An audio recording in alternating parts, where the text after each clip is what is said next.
నెయ్యి విషయం భక్తులకు ఆందోళన కలిగించింది. భక్తుల మనోభావాలు దెబ్బతిన్నాయి. ఆవు నెయ్యి తీసుకునే విధానంలో మార్పు, స్వచ్ఛమైన ఆవు నెయ్యిని కొనుగోలు చేస్తున్నాం. రెప్యుటేషన్ ఉన్న సంస్థల నుంచే నెయ్యిని కొనుగోలు చేస్తున్నాం. కేజీ నెయ్యి ధర 475 రూపాయలకు కొంటున్నాం. ప్రస్తుతం ఉపయోగిస్తున్న నెయ్యి ఎన్డీబీబీకి పంపాం. స్వచ్ఛమైన నెయ్యిగా నిర్ధారించారు. ఎన్బిఎల్ ల్యాబ్స్ కి నెయ్యిని ఎప్పటికప్పుడు టెస్ట్ కు పంపిస్తున్నాం. 18 మందితో సెన్సరీ ప్యానెల్ ఏర్పాటు చేశాం. టీటీడీ ద్వారా 3 నెలల పాటు పూర్తి స్థాయి శిక్షణ ఇస్తాం. CFTRIలో శిక్షణ తీసుకున్నారు. శిక్షణ ఇచ్చిన వారు లడ్డూ సువాసన, రుచి బాగుందని రేటింగ్ ఇచ్చారు అని టీటీడీ ఈవో జె శ్యామలరావు అన్నారు. ఓం నమో వెంకటేశాయ. గత కొన్ని రోజులుగా టీటీడీ కొనుగోలు చేసే ఆవు నెయ్యి విషయంలో కొన్ని ఎన్డీడీబీ రిపోర్ట్స్ రావడం, ఆ రిపోర్ట్స్లో ఎక్కువగా కల్తీ ఉన్నదనే విషయం శ్రీవారి భక్తులందరికీ కూడా చాలా ఆందోళన కలిగిస్తుంది. అలాగే వాళ్ళ మనోభావాలు కూడా దెబ్బతిన్నాయనేది మనకు తెలుస్తున్నదే.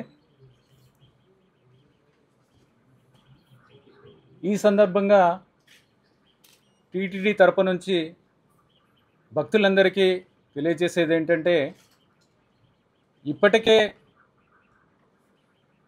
చేయాల్సిన చర్యలన్నీ, అంటే ఆవు నెయ్యి తీసుకునే విధానంలో మార్పు, అలాగే స్వచ్ఛమైన ఆవు నెయ్యిని కొనుగోలు చేసే విధానం చేస్తున్నాము స్వచ్ఛమైన ఆవు నెయ్యిని. అలాగే ఆలయ పవిత్రతని కాపాడటానికి,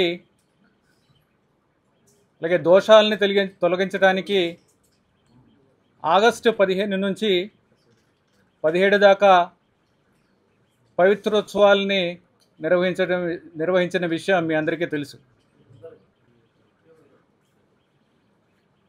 ప్రస్తుతం కొనుగోలు విషయానికి వస్తే, టీటీడీ మంచి రెప్యుటేషన్ ఉన్న సంస్థల నుంచి మాత్రమే మనము ఆవు నెయ్యిని కొనుగోలు చేస్తున్నాము. ఆ రేట్లు కూడా రీజనబుల్ రేట్స్, అంటే ఏ రేటుకైతే మనకి స్వచ్ఛమైన ఆవు నెయ్యి రావడానికి అవకాశం ఉందో అలాంటి రేట్స్ ద్వారానే మనము కొనుగోలు చేస్తున్నాము.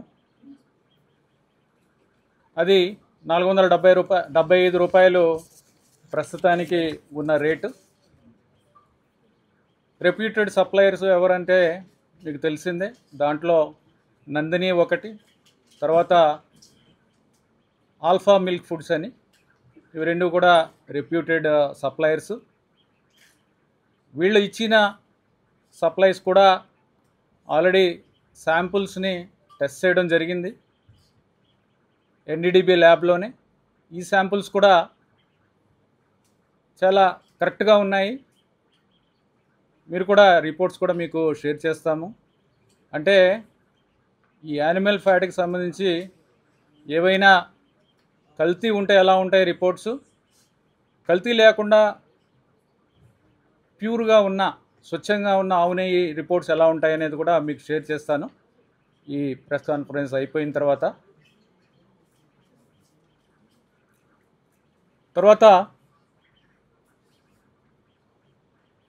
ఎనేబుల్ అక్రిడిటెడ్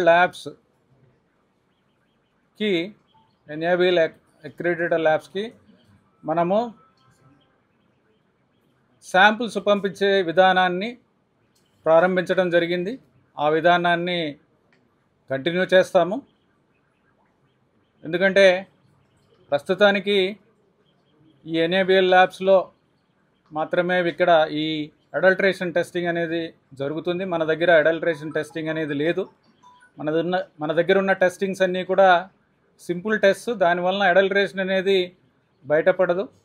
సో మొట్టమొదటిసారిగా టీటీడీలో ఈ ఆవు నెయ్యి స్వచ్ఛత పరీక్షించడానికి ఎన్ఏబిఎల్ ల్యాబ్కు పంపించడం అనేది మొట్టమొదటిగా మనం ప్రారంభించాము. అది కంటిన్యూ చేస్తున్నాము. అలాగే సెన్సరీ ప్యానెల్ 18 మందితో సెన్సరీ ప్యానెల్ అనేది ఏర్పాటు చేయడం జరిగింది. ఈ సెన్సరీ ప్యానెల్లో ఏంటంటే ట్రైనింగ్ తీసుకున్న ల్యాబ్లో పనిచేసే వాళ్ళు ఉంటారు. ట్రైనింగ్ తీసుకున్న వాళ్ళు సిఎఫ్టిఆర్ఐలో మైసూర్లో ట్రైనింగ్ తీసుకున్నారు. వాళ్ళు ఏంటంటే చాలా పారామీటర్స్ మీద, ముఖ్యంగా రంగు, రుచి, వాసన, వీటి మీద నెయ్యి స్వచ్ఛత ఎంతవరకు ఉందని నంబర్స్ ఇస్తారు, రేటింగ్ ఇస్తారు. ఆ స్వచ్ఛత 0 నుంచి 9 మధ్యలో ఉంటుంది ఆ రేటింగ్. ఓవరాల్గా రేటింగ్ 7 ఉంటే కానీ, కనీసం 7 ఉంటే కానీ అది మనము తీసుకోము. అది లేకపోతే రిజెక్ట్ చేయడం జరుగుతుంది. ఆ ప్యానెల్ కూడా ఏర్పాటు చేసి సెన్సరీ ల్యాబ్ కూడా చేయడం జరిగింది. సెన్సరీ ల్యాబ్ను కూడా మనము గత 3 నెలల్లో చేసిన దాంట్లో సెన్సరీ ల్యాబ్ పెట్టడం, సెన్సరీ ప్యానెల్ని ఏర్పాటు చేయడం, వాళ్ళకి ట్రైనింగ్ ఇవ్వడం, ఇదంతా కూడా చేశాం. అలాగే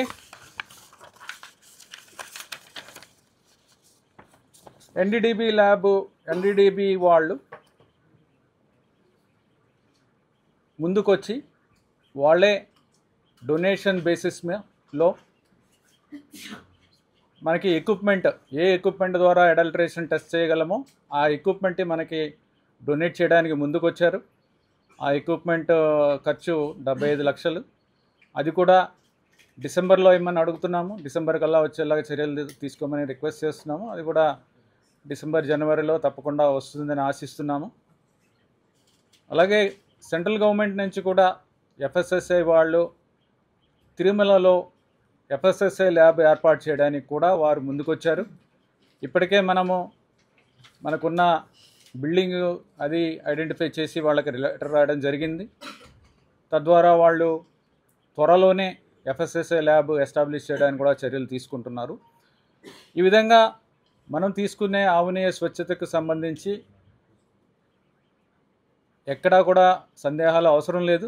ప్రస్తుతం తీసుకున్న నెయ్యి చాలా స్వచ్ఛమైనది. ఈ స్వచ్ఛమైన నెయ్యితోనే స్వామివారికి చేసే లడ్డు ప్రసాదాలన్నీ కూడా ఈ నెయ్యితోనే చేస్తున్నాము. అలాగే భక్తుల నుంచి కూడా ఎవరైతే ఇక్కడ స్వామివారిని దర్శించుకుని వెళ్తున్నారో వాళ్ళందరూ కూడా లడ్డు ప్రసాదాలు తీసుకున్న వాళ్ళు కూడా ఫీడ్బ్యాక్ బాగుంది, చాలా లడ్డు క్వాలిటీ బాగుంది, సువాసన, రుచి కూడా చాలా బాగుంది అనేది కూడా ఫీడ్బ్యాక్ ఇవ్వడం జరిగింది. తర్వాత పవిత్రోత్సవాలు అనేవి ప్రతి సంవత్సరం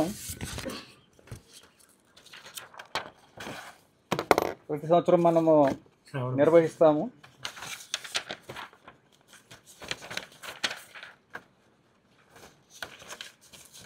పవిత్రోత్సవాలు ఎందుకు చేస్తామంటే మనం ఆలయంలో నిర్వహించే అనేక కార్యక్రమాల్లో అధికారుల దగ్గర నుంచి కానీ, అర్చకుల వలన కానీ, భక్తుల వలన కానీ తెలుసో తెలియకో ఏమైనా దోషాలు జరిగితే ఆ దోష పరిహారార్థం శ్రీవారి ఆలయంలో పవిత్రోత్సవాలు అనేవి ప్రతి ఏడాది శ్రావణ మాసంలో నిర్వహిస్తాం. దాని ప్రకారమే ఆగస్టు 15 నుంచి 17వ తారీఖు వరకు పవిత్రోత్సవాలని 3 రోజుల పాటు నిర్వహించడం జరిగింది. దీంట్లో భాగంగా మొదటి రోజు పవిత్ర ప్రతిష్ట, రెండవ రోజు పవిత్ర సమర్పణ, చివరి రోజు పవిత్ర పూర్ణాహుతి నిర్వహించాము. ఇందులో భాగంగా మనం నోట్ చేసుకోవాల్సిన విషయం ఏంటంటే ఆలయంలో అన్నప్రసాదం పోటు, లడ్డూ పోటుల్లో పవిత్ర జలాలతో సంప్రోక్షణ చేయడం జరిగింది. ఆగస్టులోనే సంప్రోక్షణ చేయడం జరిగింది. దాని తర్వాత పోటులో వెలిసి ఉన్న శ్రీ కృష్ణస్వామి మూర్తులకు పవిత్రాలను కూడా సమర్పించడం జరిగింది. తద్వారా ఏవైనా దోషాలుంటే అవి తొలగిపోతాయి. దీని ద్వారా కల్తీ వలన వచ్చిన దోషం కూడా తొలగిపోయింది.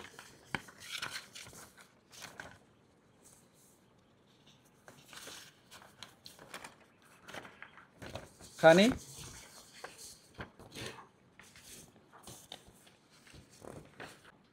ఆందోళన దృష్ట్యా ఆగం శాస్త్ర సలహాదారులను, శ్రీ పెదజీయం గారిని, వీరందరినీ సంప్రదించి ఇంకా ఏమన్నా కార్యక్రమం చేస్తే బాగుంటుందా అనేది ముఖ్యమంత్రి గారు కూడా సూచించారు. వారితో ఆగమ సలహాదారులతో, శ్రీ పెదజీయం గారులతో సంప్రదించిన తర్వాత ఒకరోజు శాంతి హోమం నిర్వహిస్తే బాగుంటుంది అనేది వారు తెలియజేయడం జరిగింది. దాని ప్రకారమే రేపు 23వ తారీఖు 6 గంటల నుంచి 10 గంటల దాకా ఈ శాంతి హోమాన్ని నిర్వహిస్తున్నాము. శ్రీవారి ఆలయంలో బంగారు బావి వద్ద గల యాగశాలలో ఈ శాంతి హోమం నిర్వహిస్తాము. దాంట్లో 3 హోమగుండాలు ఏర్పాటు చేయడం జరుగుతుంది. వాస్తు హోమంకి వాస్తు హోమగుండం, సభ్యము, పౌండరీకం, ఈ 3 హోమగుండాలు ఏర్పాటు చేస్తాము. ఈ కార్యక్రమంలో భాగంగా ఆలయంలో అన్ని ప్రాంతాల్లో కూడా పంచగవ్య ప్రోక్షణ చేయడం జరుగుతుంది.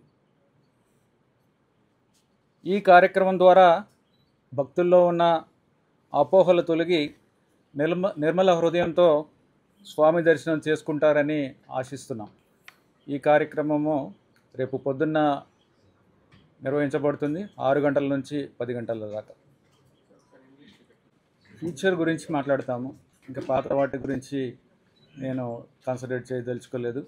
భక్తుల్లో వాళ్ళకి ఉన్న ఆందోళన తొలగించాలని మాత్రమే ఈ ప్రెస్ కాన్ఫరెన్స్ పెట్టడం జరిగిందండి. వివరాలు కూడా నేను లాస్ట్ ప్రెస్ కాన్ఫరెన్స్లో అన్నీ చెప్పేశాను. సో ఇది మళ్ళీ మాట్లాడదాము. నేను చెప్పనట్లేదు, మళ్ళీ మాట్లాడదాం. ఈరోజు మాత్రం ఇంగ్లీష్ మీడియా కూడా వెయిట్ చేస్తున్నారు. ఈరోజు మాత్రం దీంతో ముగించి మళ్ళీ మాట్లాడదాం.